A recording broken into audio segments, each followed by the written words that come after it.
Hi, Sparkle Scholars. I have another story to share with you called Rosie Revere, Engineer by Andrea Beatty, illustrated by David Roberts. And I have been reading some of these stories to you to remind you that you can be anything you want to be and that you should never give up. Even if people make fun of you, are not sure what you're doing, whatever it is, if you believe in yourself, keep trying, learn more, keep trying again, and never ever give up. So here we go with Rosie Revere, Engineer. This is the story of Rosie Revere, who dreamed of becoming a great engineer. In Lila Greer's classroom at Blue River Creek, young Rosie sat shyly, not daring to speak. But when no one saw her, she peeked in the trash for treasures to add to her engineer stash. And late at night, Rosie rolled up her sleeves and built in her hideaway under the eaves.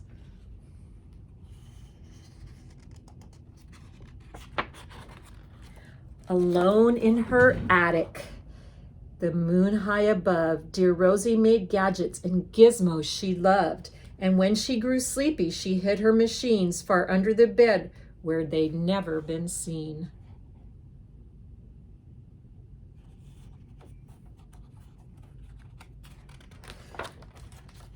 When Rosie was young, she had not been so shy. She worked with her hair swooping over one eye and made her inventions for uncles and aunts, a hot dog dispenser and helium pants.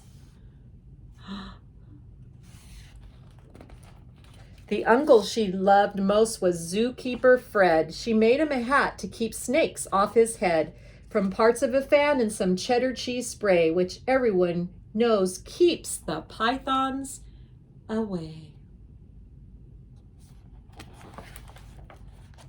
And when it was finished, young Rosie was proud, but Fred slapped his knee and he chuckled out loud. He laughed till he wheezed and his eyes filled with tears, all to the horror of Rosie Revere, who stood there embarrassed, perplexed, and dismayed. She looked at the cheese hat and then looked away. "I love it," Fred hooted. "Oh, truly I do." But Rosie Revere knew that could not be true. She stuck the cheese hat on the back of her shelf, and after that day kept her dreams to herself.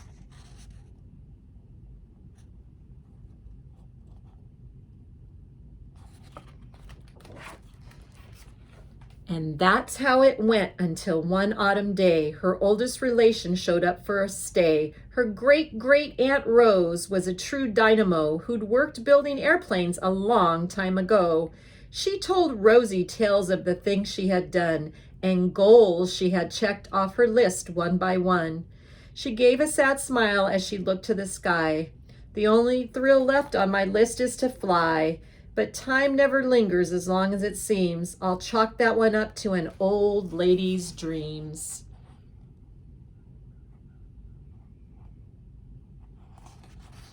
There's great-great-aunt Rose.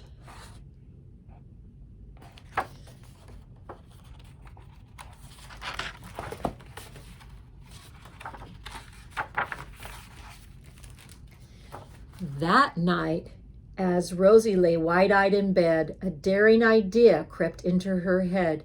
Could she build a gizmo to help her aunt fly? She looked at the cheese hat and said, "No, not I." But questions are tricky and some hold on tight, and this one kept Rosie awake through the night. So when dawn approached and red streaks lit the sky, young Rosie knew just how to make her aunt fly. She worked and she worked till the day was half gone, then hauled her cheese copter out onto the lawn to give her invention a test just to see the ridiculous flop it might turn out to be.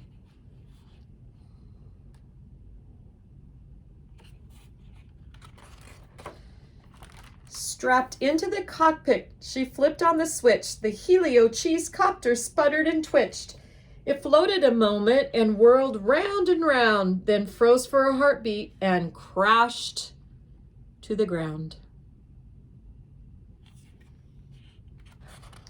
Then Rosie heard laughter and turned round to see the old woman laughing and slapping her knee. She laughed till she wheezed and her eyes filled with tears, all to the horror of Rosie Revere, who thought, "Oh no, never, not ever again will I try to build something to sputter or spin, or build with a lever, a switch, or a gear, and never will I be a great engineer." She turned round to leave, but then Great-Great-Aunt Rose grabbed hold of young Rosie and pulled her in close and hugged her and kissed her and started to cry. "You did it! Hooray! It's the perfect first try! This great flop is over. It's time for the next." Young Rosie was baffled, embarrassed, perplexed. "I failed," said dear Rosie. "It's just made of trash. Didn't you see it? The cheese copter crashed." "Yes," said her great aunt, "it crashed, that is true. But first it did just what it needed to do. Before it crashed, Rosie, before that, it flew."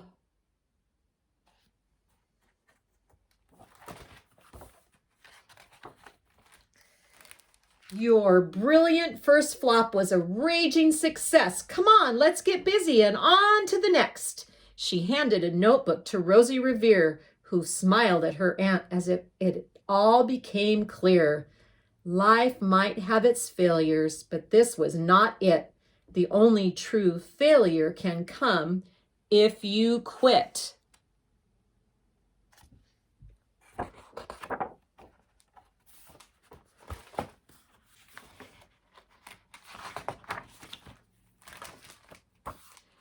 They worked till the sun sneaked away to its bed. Aunt Rose tied her headscarf around Rosie's head and sent her to sleep with a smile ear to ear to dream the bold dreams of a great engineer.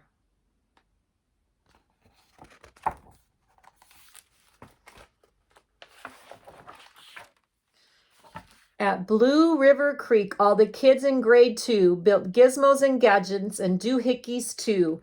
With each perfect failure, they all stand and cheer, but none quite as proudly as Rosie Revere.